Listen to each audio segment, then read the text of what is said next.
even image classification through TensorFlow, right? So similarly, even there is very good tutorial which was compiled for object detection as well. So let's check to that.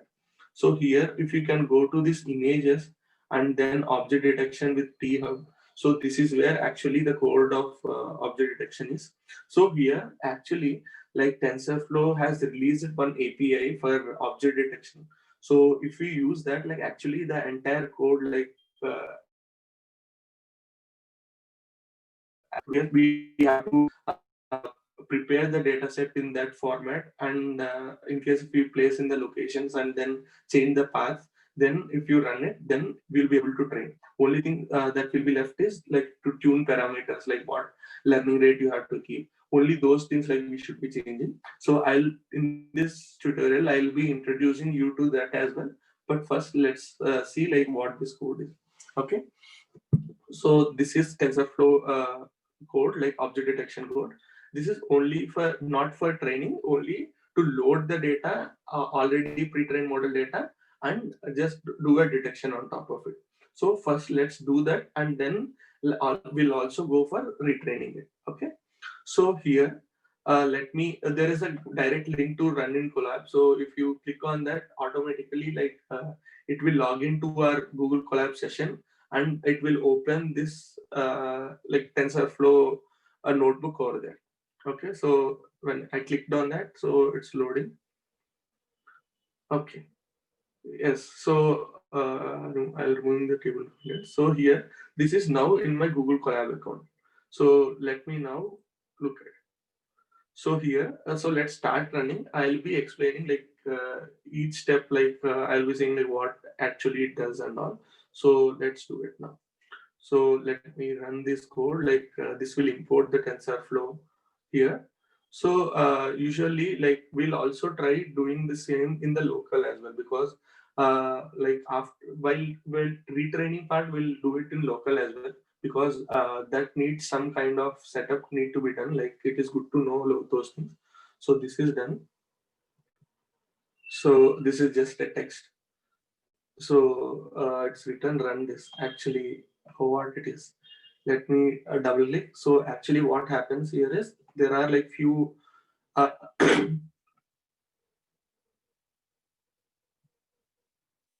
so what is here is like there are few functions which has been written. So let's see what this function is doing. So what this function is, load image into a numpy array path. So what it does is like our data set is in object detection. For this particular tutorial we are using image data set. So taking that image data set, we are loading it. So there are like you can load it through OpenCV as well, right? So in using OpenCV you can do cv dot im read and then give the image path. You will be able to read it. And TensorFlow also has a way to read files. Okay, so that is this way. So in this way you'll be able to read a file, and this if path is given so that in case like instead of a direct image in your local path, in case if your images are there in a web and you are giving the web URL link, so it will download that image and then read it here. So this is one more way to do it. So okay, so here is where the image is getting loaded, and then let's move much further. So here you can see there are like all models, and then there are list of models which were available. Okay, these are all pre-trained models, and this is a link for each of them, and this is a kind of a dictionary. And inside dictionary, if you give this model like which we are selecting, then automatically this URL will be there, right? So we'll download it that particular data from this URL and then use it. Okay, so we have discussed about faster RCNN, and we also have discussed about like ResNet in previous examples, right? So this is like using faster RCNN as your architecture as faster RCNN. In that, like ResNet is a backbone model which has been used.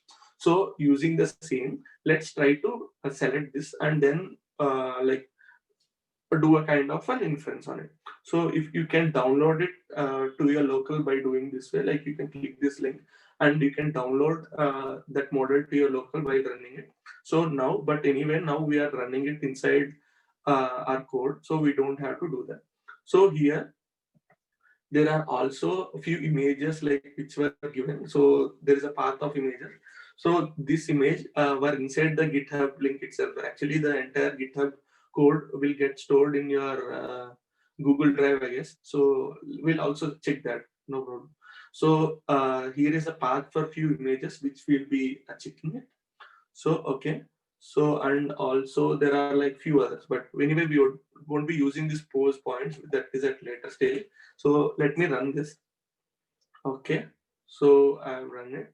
So and visualization tools. So this is where actually you are cloning the repository from TensorFlow. So let me go and check what exactly is there in this. So this is where. So actually this is very useful repository for using deep learning algorithms. So Google has implemented most of the algorithms and then released it for publicly. So if I go to this URL, this is a repository. So in this repository, if you go to not official, if you go to research, and then you can see there are like so many algorithms here. Okay, so there is cognitive planning, deep lab, LSTM, object detection, something else. Okay, like it used to have like so many in previous version. I think they have removed few of them. So now our case is object detection. So let's go into object detection here. So going into object detection here, so you can see there are like so many like files and folders. Okay, so while doing like retraining, we'll be using that. But now what it is doing is it is taking cloning the entire repo here. Okay, so let's run it. So it will take little time. So what we have to do is git clone, and then if you give a repo, then it will actually take the repo. So in your local, it may take quite some time, but here it's running through cloud, right? So it ran immediately. So and next, this object detection, let's go here. So this is object detection API. So and what it will finally do is, in case you give an image, okay, so it will detect. So there is a person, and this is a confidence level. How much confidently it is saying that it is a person. So here as well, see, it has detected all these as person. So there are kites which were flying over here. So it has detected it as kite as well. Okay, similarly in case if there are like some other objects here, it will be able to detect. So our idea is also to detect it this way. Okay, so finally our output should be something like this from our model. So let's do that. So this has few dependencies. One is protobuf. Like it will download this protobuf here. Like this is a code like which will be used for Linux. So in case for Windows, you can download this protobuf. We'll do that while installing it and configuring it in local. Anyway, like we'll explain that during that time. But as of now, if it is Linux, you can directly use these commands. Okay, so let me run it. And also there is one more thing which is happening is, so this object detection dot this one, like this setup.py, like actually there is a setup.py available one level outside. So let me go out, check that. So in the research module, if you go, there is a setup.py file, so which will install this part as a kind of a library. So where you can use this will be very useful while you are using it in local. So where you can call this object detection as a kind of an API anywhere in your system. It need not be in the same folder like how we used to do in Python classes, right? It need not be in the same folder. When you run this setup.py and install, it will install this as a kind of a module, as a new package within your Python. Okay. So now, okay, this has run. So it has downloaded all the required packages. So okay. So let me run this. See, like after doing that setup.py, we'll be able to install like use this object detection as a kind of API. So object detection dot utils label map, has been used. So what that is, so if you go to object detection folder, and then utils is one more folder, it should be there. Yes, utils is there. From this utils, they are importing this label map util. So label map util, right? So this is being imported as a kind of a function over there. Okay. So in case we can use this functionality here by a call, this has been implemented, imported as a kind of a package. And similarly, the other, these two as well. Okay, we'll see like while doing like how it is useful. So, but as of now, let's try just import it. Okay. So, and now thing is we have to give like few things. Okay, till here it's fine. So now what we should be giving is, so a kind of what are the labels for it? In the sense, let me introduce you to this. Like this is quite new concept maybe.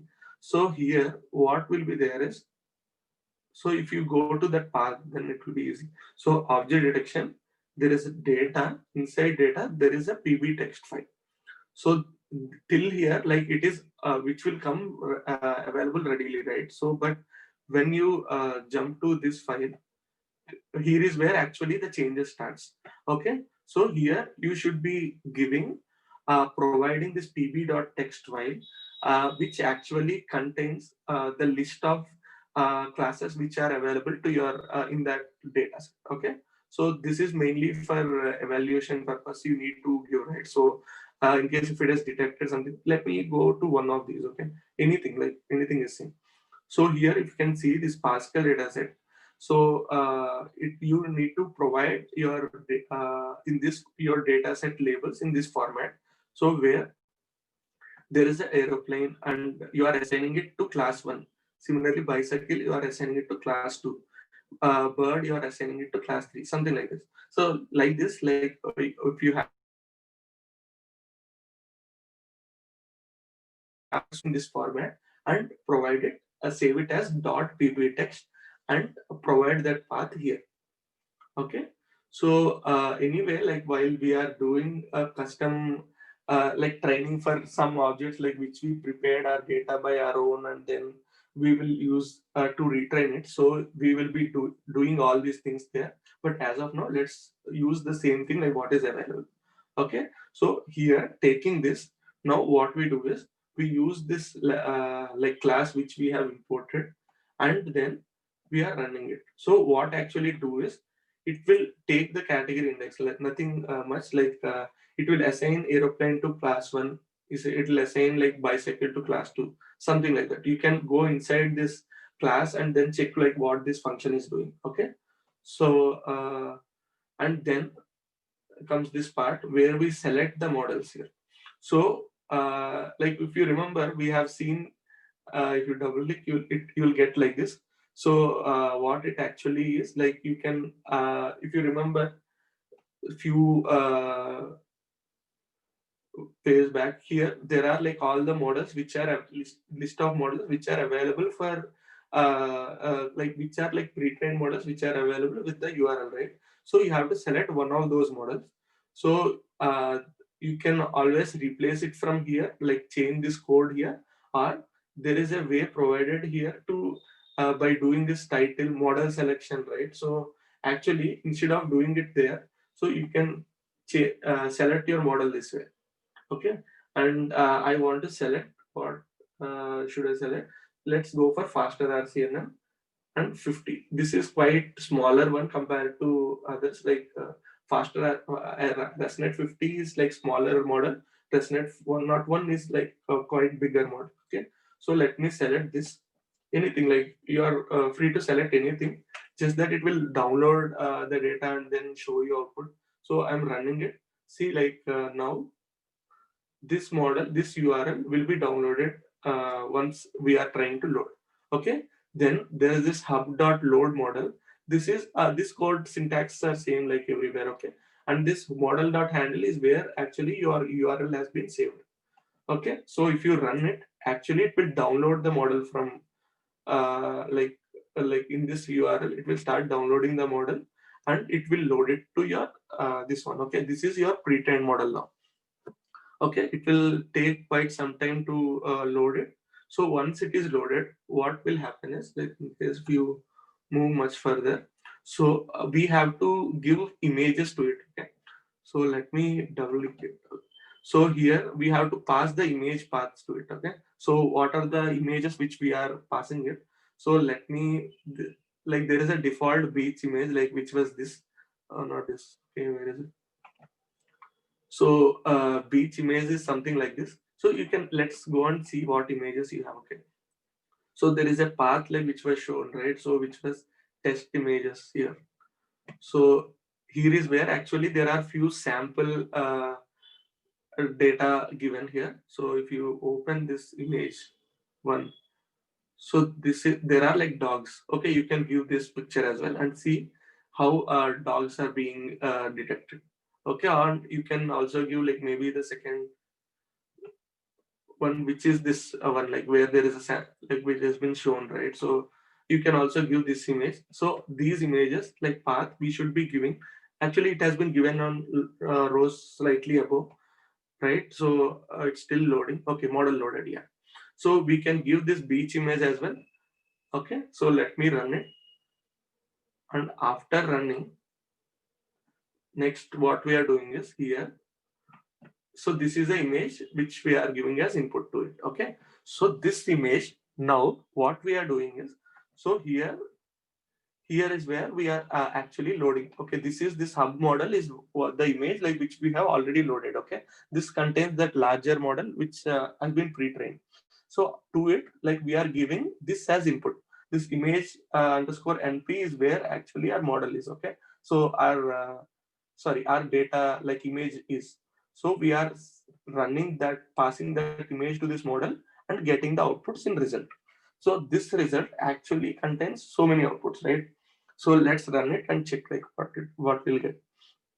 So what this output is like, actually it will take slightly some time, right? It took like maybe some 5 seconds at least it has taken to run on a single image. So but in case we take a larger model, maybe it will take like more time. So here if you see, it has these outputs, like outputs again like classified as a kind of a dictionary. They have saved it for detection classes, number of detection boxes which are like bounding boxes. Okay, and similarly there are like raw detection boxes. It is nothing like different. So like just like pre-processing has been done, post-processing has been done on top of it before this. So and there are like detection scores as well, and indices, like these are for plotting, you can have it. So let me go forward and check like what actually this is.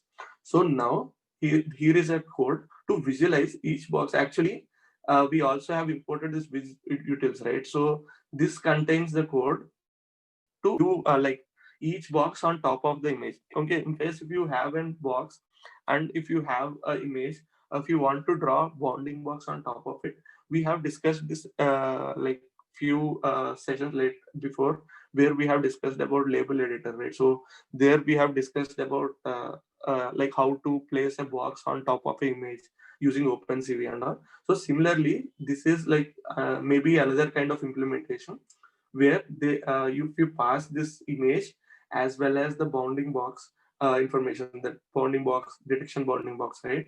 So you will these bounding boxes will be placed and that image will be shown here to us. So let's see, like see the output, because actually the code is done, like we are already, we passed the image and we got the output. But in case we want to see what output we got, so this is what we got. So for that image, see it has detected these as person, like this combined it has detected as one person here. So here it's slightly, there is a difference, right? So person is actually here, it has detected slightly deviated. Okay, there is not very accurate, but there is a slight error to it. And it has forgot to like classify this, detect this smaller object. And I think there is a person here as well, which is not detected. There is a person here as well. For human eye we are able to detect it, but our model is not able to detect it. Okay, so this one anyway, like we don't like no worry, it has detected so many of the object, most of the objects, and but anyway we used a smaller model. Okay, so if you use a larger model, it will take slightly more time, but it may detect like better than this. Okay, so we used faster RCNN here. So this is where we can stop. Like this is a marks like which we did not discuss till now. So this is where we can stop. So on this, so like this is how like finally we get output. Okay, so now let's change the input image. Like previously we have seen beach, right? Let's see dogs. There is one more image, like the path has been already given to us. So if you run this, and let me run other parts as well. So okay, so all three are running, it is loading as well, and then yeah, okay, it's just plotting already. The We are taking this image now, and this image we are trying to plot. See, it's not very good. Actually, like it has detected dog well by 100% accuracy, and second dog as well, it has detected well. But if you go much further, there is a person standing over there, right? So there is a person, like it has been detected, but so many unwanted boxes as well. There are like so many false positives as well. So like we can do some kind of improvement on top of it, do some kind of a post processing, and remove those as well. So but in the now this is about like inference. Maybe it has not been satisfied. Maybe if you go for a larger model, it will be much better. Okay, so but like you can like please feel free to like experiment on different images. Maybe you click some picture and then upload it here, and then maybe try for that particular image. Like we can also try that as well. So okay, and now like this is done, like inference is done.